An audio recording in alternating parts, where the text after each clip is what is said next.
Hey everybody, hope you guys are all doing okay. Welcome back to Let's Play Siralim Ultimate, where we are still on the trail of the Construct Master. We just need to find this guy one more time, and then I can be done with this entire line of achievements, at least for now.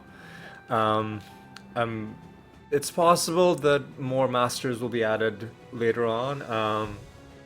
If new creature races are being added, it's entirely possible that there will be more masters and more master achievements. But for now, in the 1.1 version, this is the last guy that we need, and specifically, he is the last rare master that we need.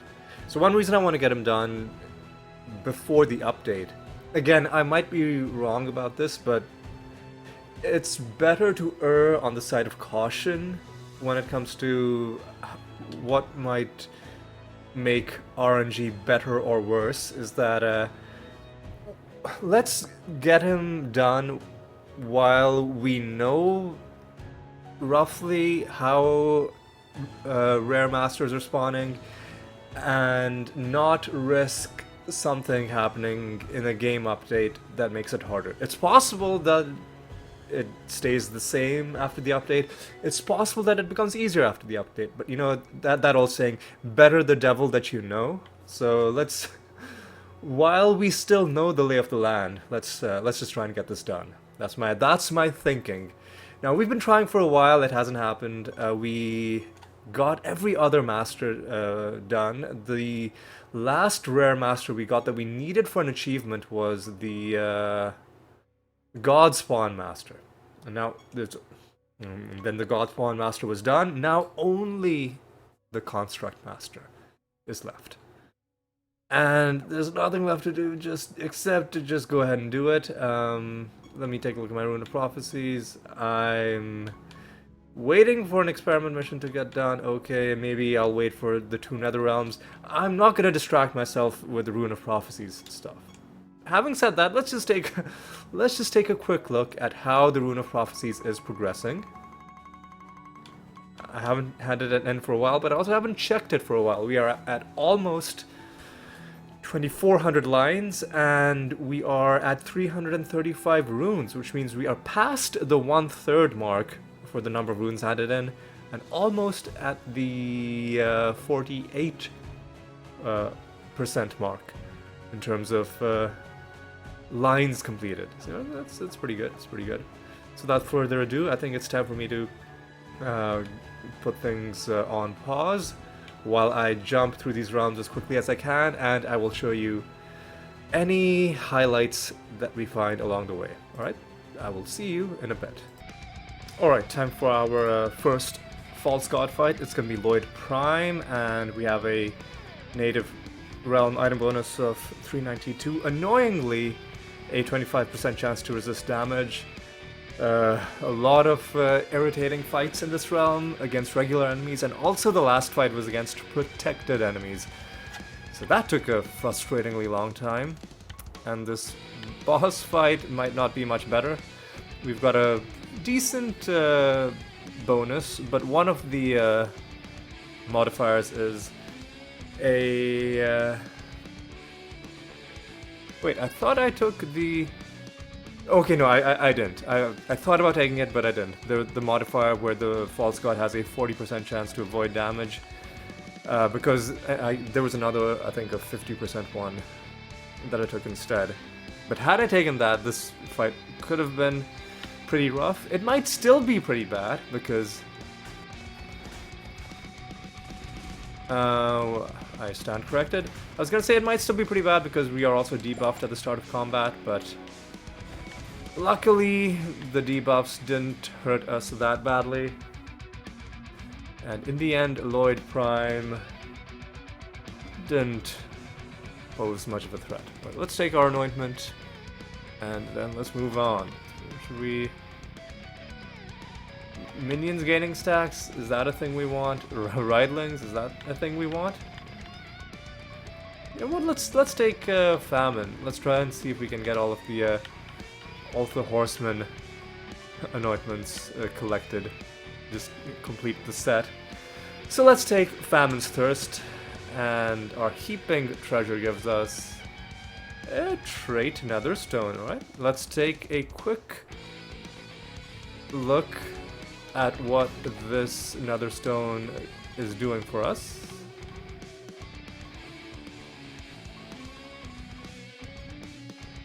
Somber Spirits. Enemies can only cast spells once at a time. I think this is made redundant by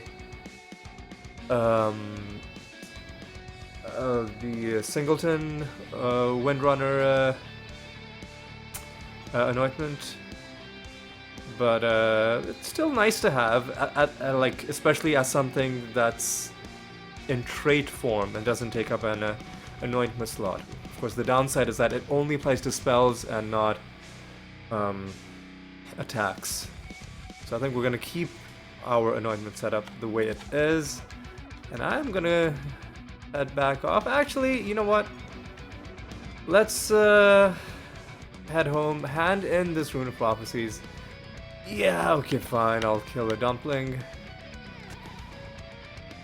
Let's hand in the Rune of Prophecies, because everything is complete except for arena combat, which I am not doing. And let's see how it is. See how we do. So we're gonna get another 9 lines done, and of course another 1 rune. And then I'll take a look at the next rune. Alright, let's get this handed in. See our fancy new Caliban statues in the background. Gotta love it. Yeah, let's hand it in. Another 9 lines. And the next rune is asking us to hand in our Goblet of Trials. It is also asking us to fight Apocrynox, which could be bad. Excuse me, could be bad. And the rest should be easy. In fact, this could potentially be a full clear, assuming we find a dumpling quickly enough. And 4 buried treasure, that could take a while. But yeah, I'm pretty happy with this. So let's start out by handing in our Rune of Prophecies. And the rest of it I'll probably do off screen. Let me just take a look. Toxicologist, Defiler, Pyromancer. I think we've already done the Defiler achievements. The Competent Defiler, that's done. Okay, so we've got to switch to... I think Pyromancer is already set. Let me just check. I'll just switch classes and then we'll go back off. Pyromancer is not set. Pyromancer still has the old thing. So let me just quickly fix the anointments. I'll do this on screen just in case people are wondering which anointments I'm using for this Blight party. So 2 Pyromancer anointments are being used. I'm playing as the Pyromancer, so I could just use the perks. But I want to stay consistent, because I want this to work with every party, without necessarily relying on class perks. Burn Their Corpses and Firestarter are a must to shut down enemy resurrections. The Windrunner Singleton is a must, just in case we're doing Instability 5, which is what we usually fight False Gods on. And you run into enemies cast spells 11 times, attack 10 times. It'll waste a lot of your time if you don't have that set up. So we got a few Shadowbringer anointments. We need Worldbreaker. What was the other one? Shadow Sickness? Shadow Sickness, yes. And what was the final one? I've already forgotten. No, I think these are everything we need, right? Do we need any? No. No.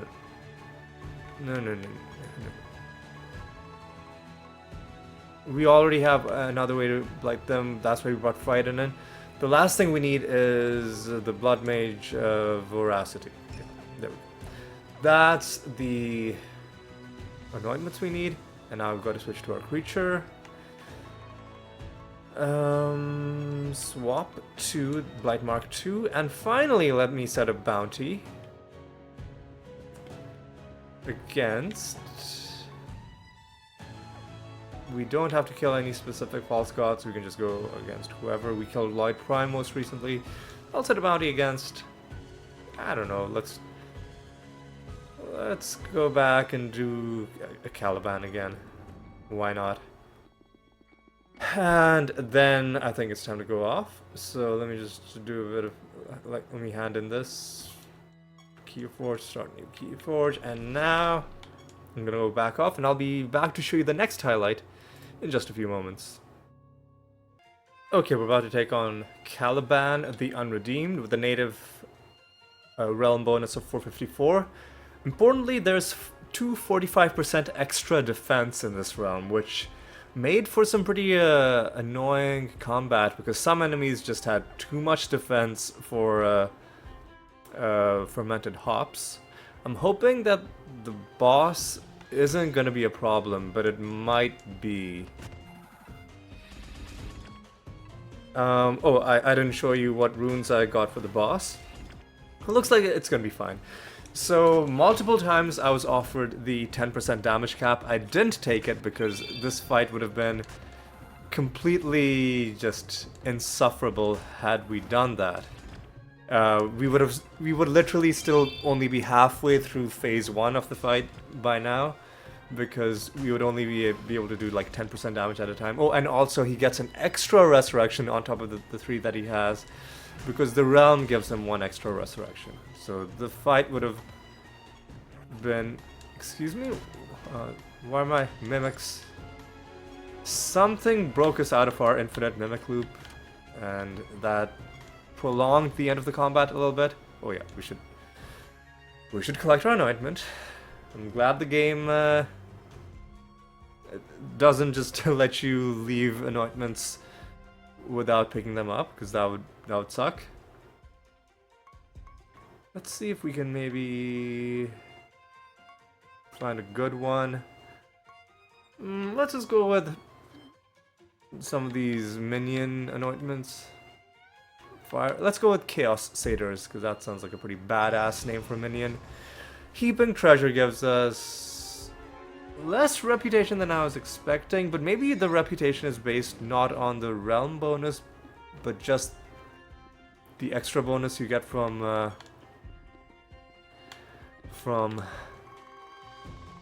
the runes you put. Yeah, there's a treasure golem. I'm just gonna let that guy be. Yeah, well, regardless, showed you one other false god fight. Oh yeah, there's one other thing I wanted to show you. There's a civilian in this realm. Look at that. It's our Darth Maul. This is a guy with our animator costume, the Darth Maul skin. So let's talk to this guy. Thomas San apparently is his name. He's just giving us some treasure. Thank you, man. With that, I'm gonna go off and I'll show you the next highlight in just a few moments. Okay, we're about to take on our third and final false god of the day. This is gonna be, I think, Hydronox.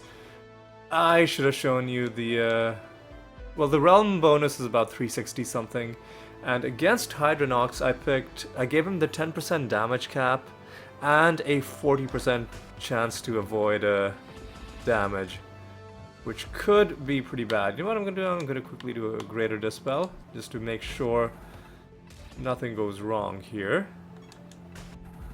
Because one of our mimics was silenced, I didn't want anything breaking us out of our loop.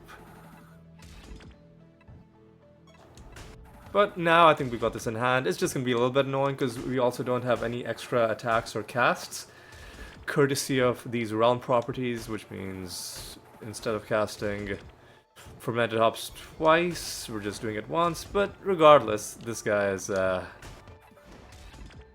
he made a valiant effort, but didn't really pan out for him. So what we get? What we get?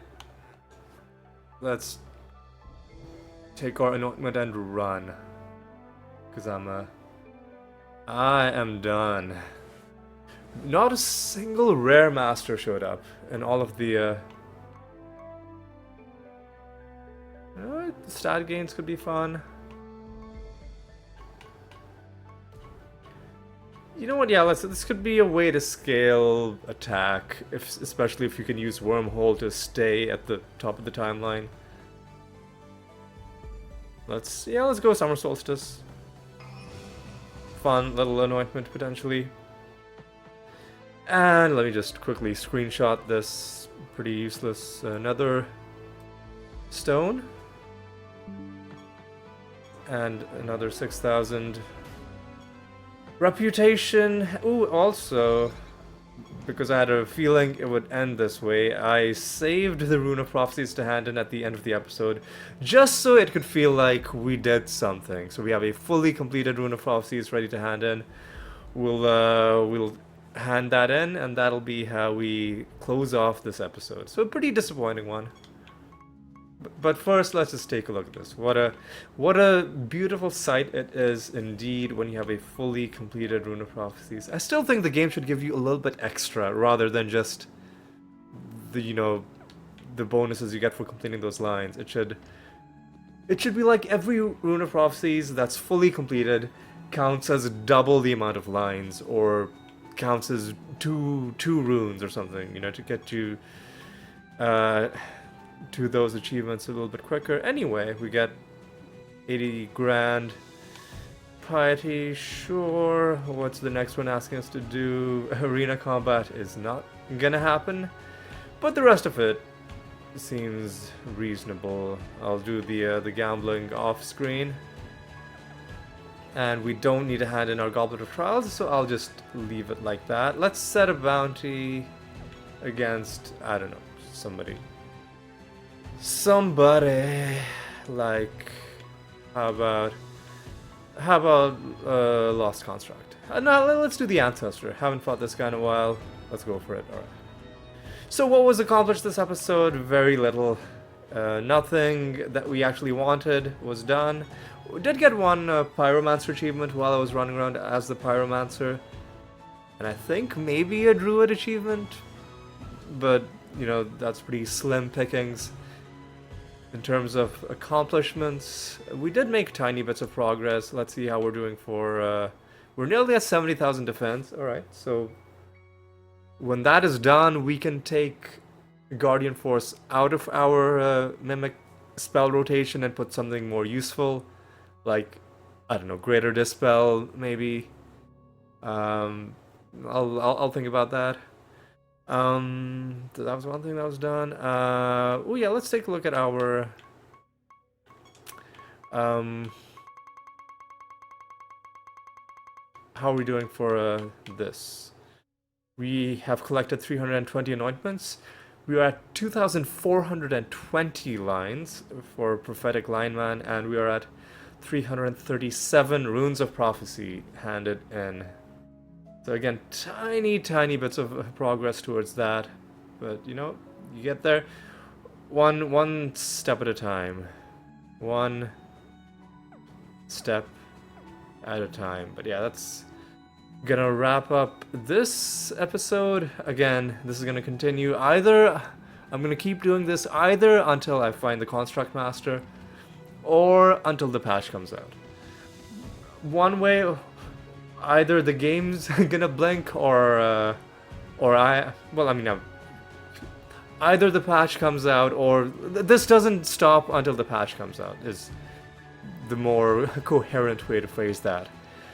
Because when the patch comes out, I'll grudgingly put this to the side and start doing the new stuff, and we'll just hope that the Construct Master shows up. But for now, I need to...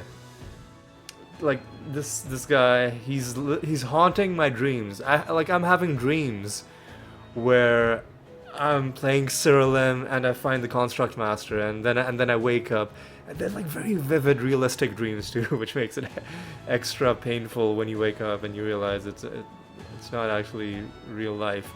But one day, not today, maybe tomorrow, we are gonna get this done, and that's let's stay upbeat.